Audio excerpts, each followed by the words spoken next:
सुरासुरावन्दितपादपङ्कजा करे विराजत् कमनीयपुस्तिका विधेश्च पुत्री कमलासनप्रिया सरस्वती नृत्यतु वाचि मे सदा।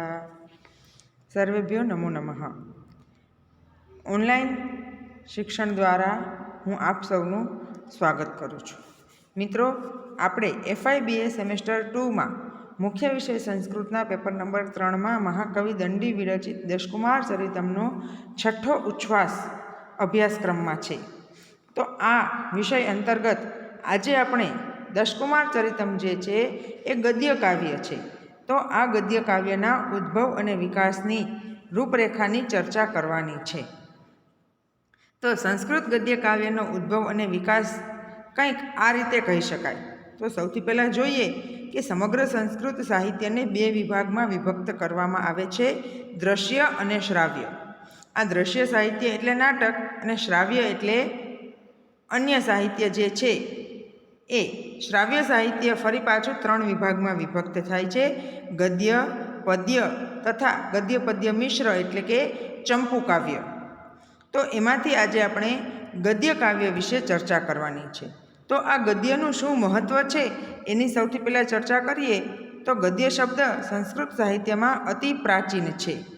ગદ્ય એટલે વિચારાભિવ્યક્તિના માધ્યમ તરીકે પ્રયોજાતી ભાષાનું સ્વરૂપ, જે છંદની મર્યાદા વગરનું, સ્વચ્છ, પ્રાંજલ, વ્યવસ્થિત અને ક્રમબદ્ધ હોય।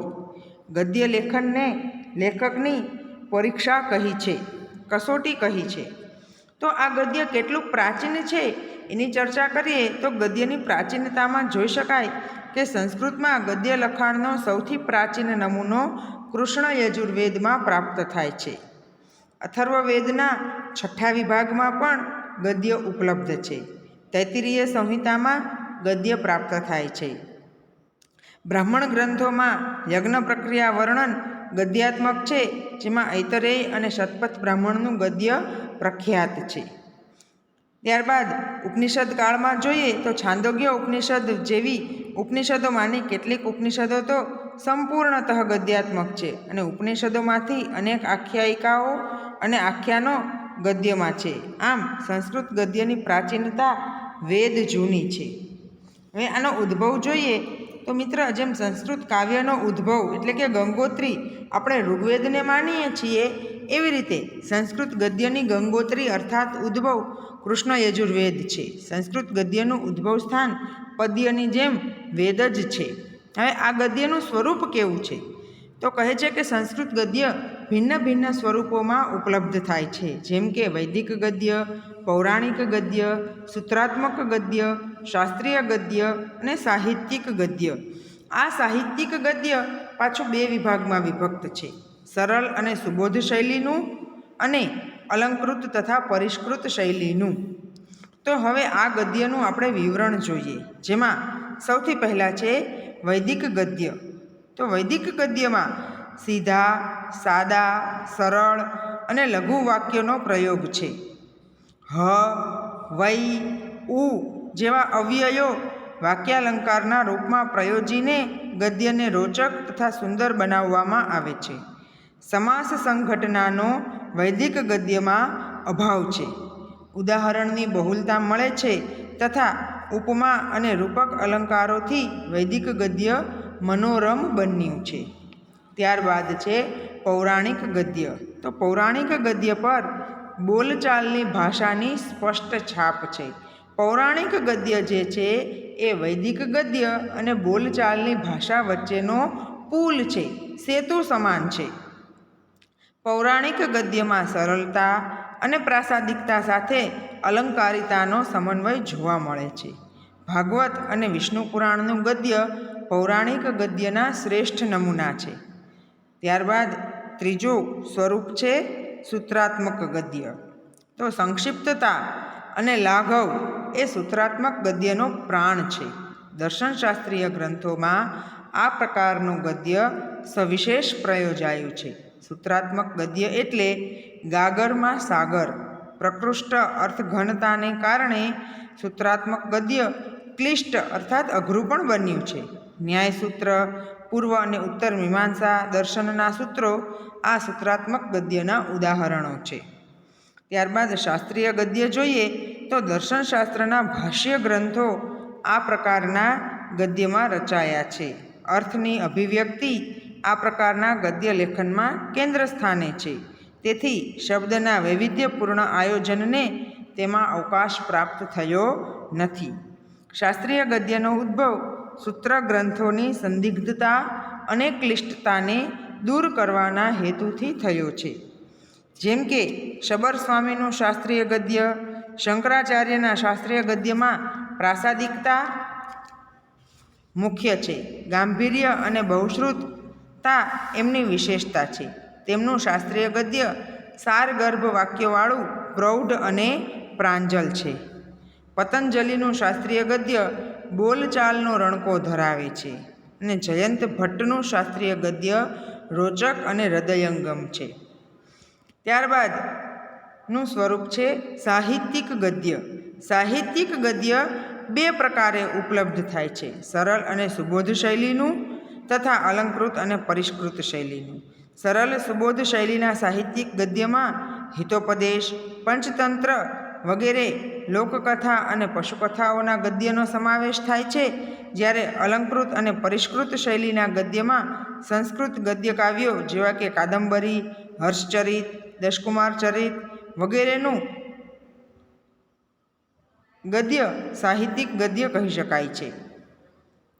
તો હવે આપણે જોઈએ સંસ્કૃત ગદ્યનો વિકાસ. તો સંસ્કૃત ગદ્ય અર્થાત પરિષ્કૃત ગદ્યનો વિકાસ, જેને 3 વિભાગમાં વહેંચી શકાય છે: અભ્યુદય યુગ, ઉત્કર્ષ યુગ અને અપકર્ષ યુગ. તો અભ્યુદય યુગ એટલે આરંભનો યુગ. તો ગદ્યનો આરંભ યુગ કયો છે? તો કહે છે ઈસવીસન પૂર્વે 700માં યાસ્કના નિરુક્તમાં સાહિત્યિક ગદ્યનો પ્રયોગ જોવા મળે છે. તેમાં વિષય કથનની તર્કબદ્ધતા, વિચારોની ક્રમિકતા અને અર્થબોધની સ્પષ્ટતા છે. ત્યારબાદ ઈસવીસન પૂર્વે 300માં પાણિનીની અષ્ટાધ્યાયીનમાં તથા કાત્યાયનના વાર્તિકમાં આખ્યાન અને આખ્યાયિકા એવા 2 સ્પષ્ટ વિભાગની નોંધ લેવામાં આવી છે.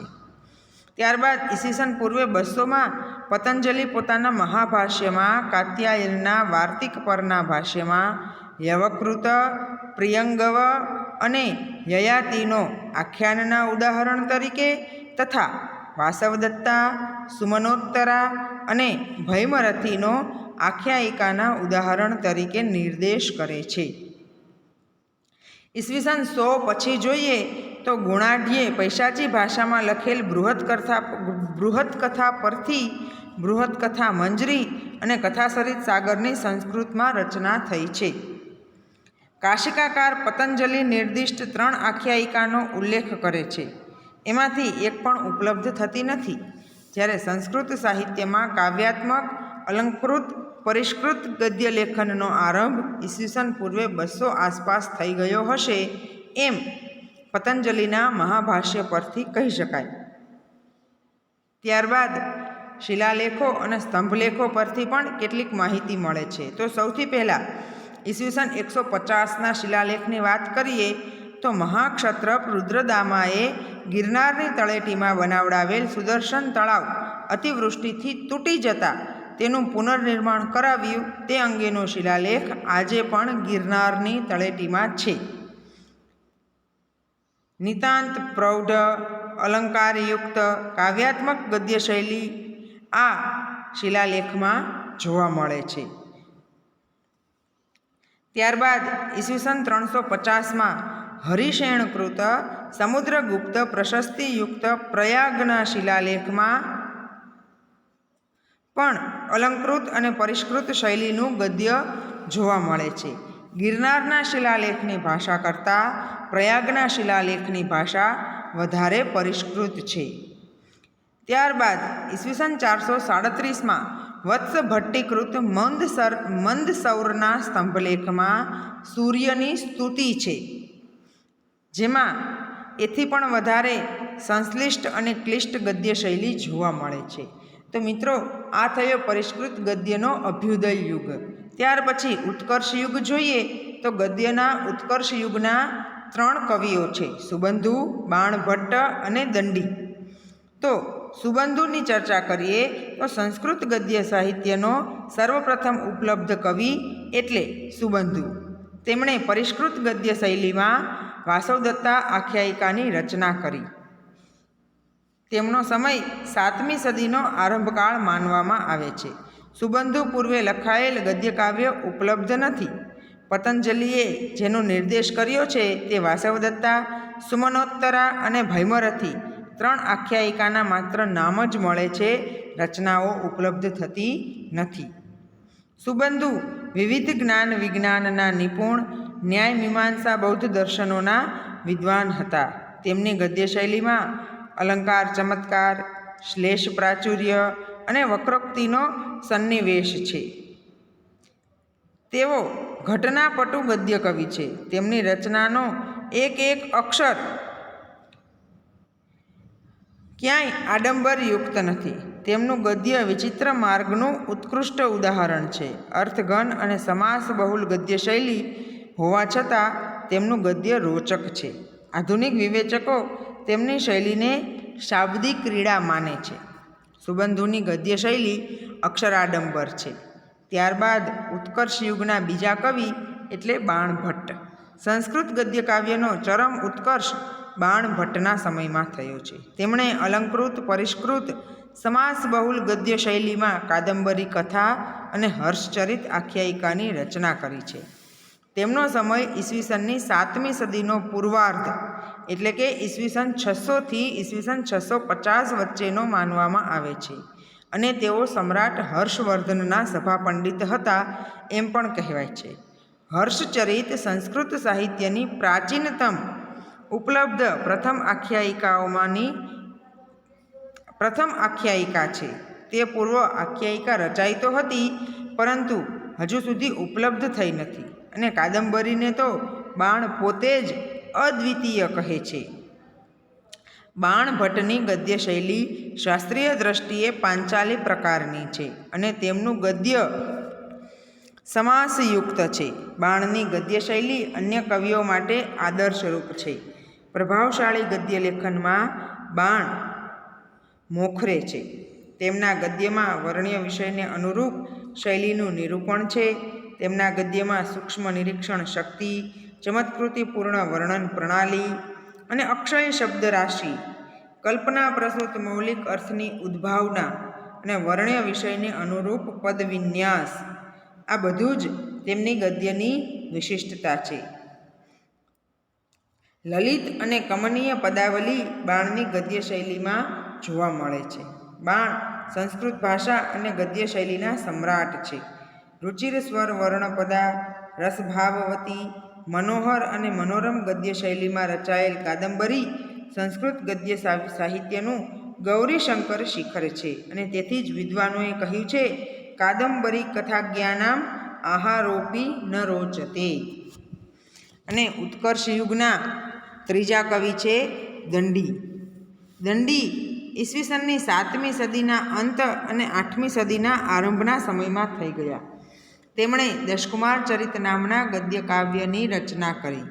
આ કાવ્યમાં 10 કુમારોનું વિચિત્ર ચરિત્ર વર્ણવ્યું છે. સંસ્કૃત સાહિત્યની ગૌરવમયી ગદ્ય કાવ્યત્રયીમાં દંડીનું દશકુમાર ચરિત ગદ્ય કાવ્ય આખ્યાનોની રોચકતા અને કૌતૂહલપૂર્ણ વાતાવરણને કારણે વિશિષ્ટ સ્થાન ધરાવે છે. ગદ્ય શૈલીની દ્રષ્ટિએ દશકુમાર ચરિત પ્રશંસનીય ગદ્ય કાવ્ય છે. તેમની ગદ્ય શૈલી સુબોધ, સરસ અને પ્રવાહી છે.